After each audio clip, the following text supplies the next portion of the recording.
Fifth pillar तंजीम के सदर आबिद भट्ट की जानिब से कारोबारी तबका की बड़ी तंजीम प्याफ के एजाज में अशाइया दिया गया।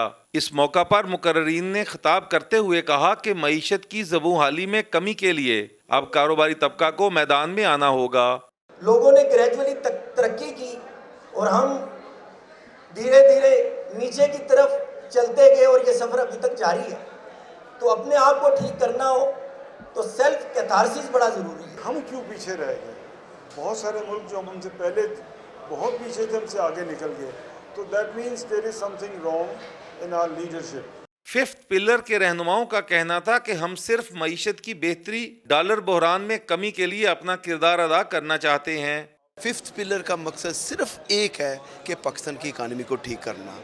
कोई सियासी मकसद नहीं है, कोई कुछ नहीं है। हम चाहते हैं कि अब जो एक्टिविटी भी करें, मुल्क की मईशत डिस्टर्ब ना हो, सड़कें बंद ना हो। हर जगह पे होता है, इंडिया में भी डिस्टर्बेंस है, इकॉनमी डिस्टर्ब नहीं होती। हमारा मसला है कि एक बंदे को गिरफ्तार करते अगले दिन पूरा मुल्क बंद हो जाता है। तकरीब से मोहम्मद अली मियाँ, लाहौर चैम्बर के सीनियर नायब सदर चौधरी जफर महमूद, नायब सदर अदनान भट्ट, मोटिवेशनल स्पीकर कासम अली शाह और दीगर बिजनेस रहनुमाओं ने भी खिताब किया। कैमरामैन जावेद बेग के साथ मोहम्मद मजहर इकबाल, ARY न्यूज़, लाहौर।